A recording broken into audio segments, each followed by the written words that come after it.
নগরবাজারে সশস্ত্র ডাকাতি, ব্যবসায়ী আলমগীর গুরুতর আহত, প্রতিবাদের মিছিলের ঘোষণা। চট্টগ্রাম ফটিকছড়ি উপজেলার ভোজপুর থানাধীন নগরবাজারে সশস্ত্র ডাকাতির ঘটনা ঘটেছে।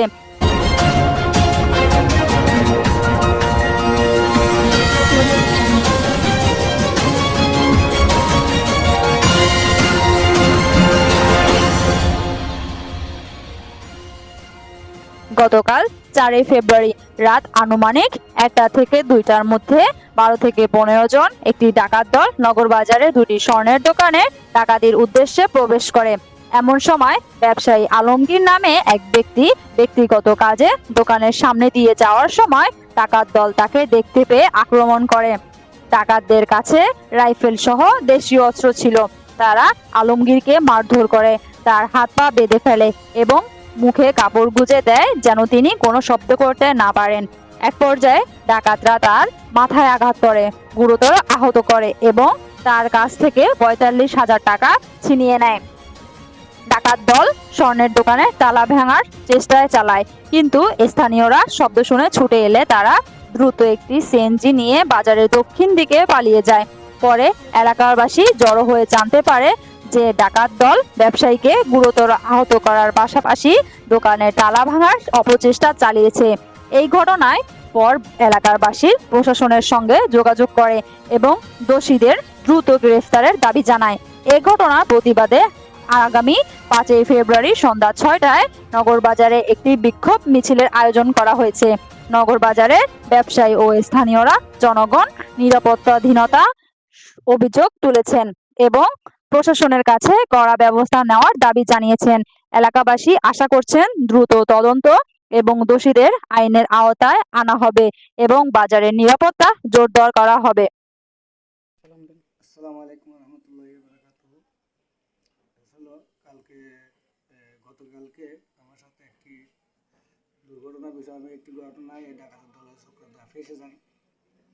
ঘটনাটা হচ্ছে যে আমি কালকে ওই আমার খালার বাসায়, আমার নগর বাজারের পাশে খালার বাসা এবং এই পাশে দক্ষিণ পাশে হচ্ছে আমার নিজের বাসা।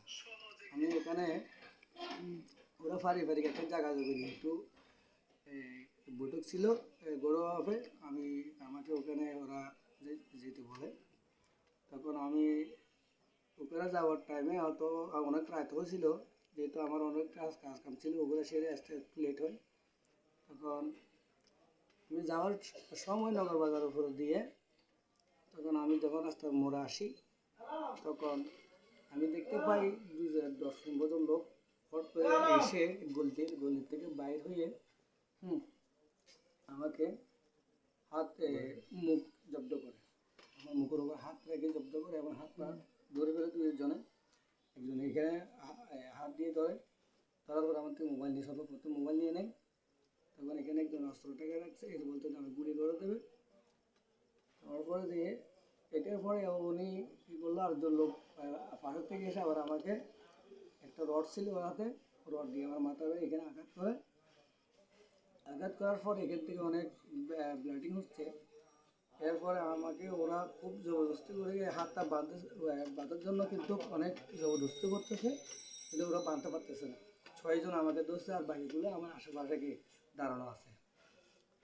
এরপরে ওখানে সালাউদ্দিন নামের একটা দোকান আছে, দোকানে যেখানে সবজি রাখে ওইখানে একটা টেবিল ছিল, ওখানে আমাকে নিয়ে বসানোর পর ওখানে একটা তারপাল ছিল, তারপালটা এখানে নিচে করে দেয় যেন বাড়ি থেকে দেখানো যায়।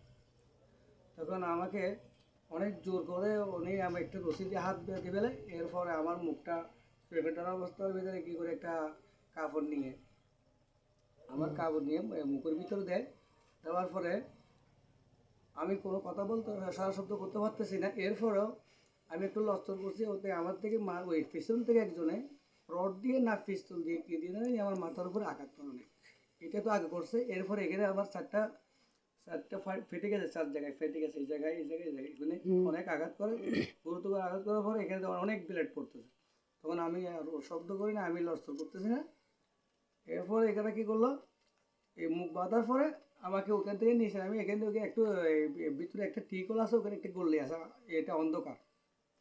তখন ওখানে বসাবার পর আমার নিজের কোমর থেকে বেল নিয়ে আমার পা বেঁধে ফেলে। পা বাঁধার পরে তখন একজন পায়ের উপরে বসে থাকে আর একজন আমার পিছনে। এরপরে দেখতেছি যে ওরা এখান থেকে এই দুটা কাঁটা নিয়ে, বড় বড় কাঁটা নিয়ে, কিছু লোক দক্ষিণ দিকে একটা সোনার দোকান আছে ওইদিকে চলে যায়।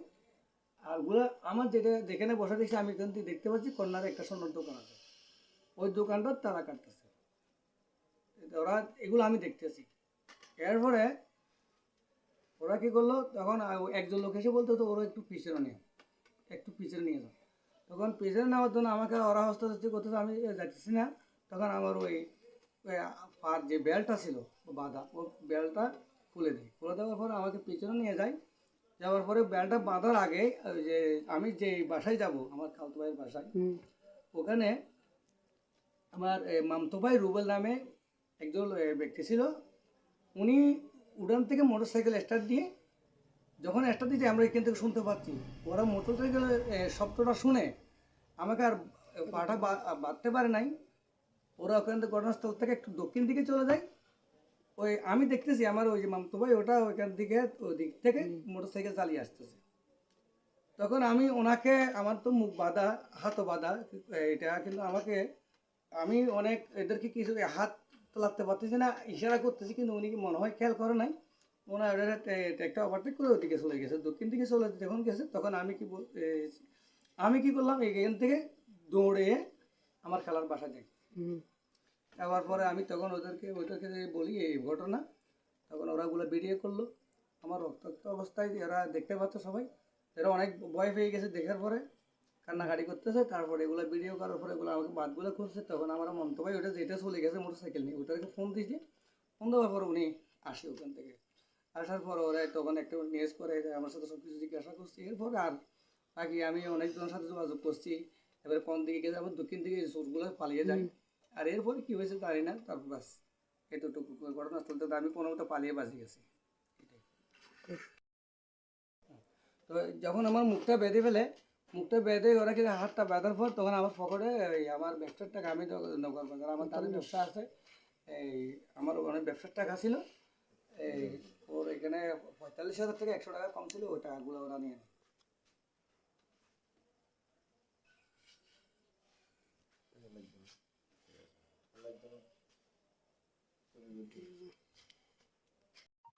এই ধরনের আরো চাঞ্চল্যকর ঘটনা জানতে সঙ্গেই থাকুন প্রিয় ফটিকছড়িতে। ধন্যবাদ।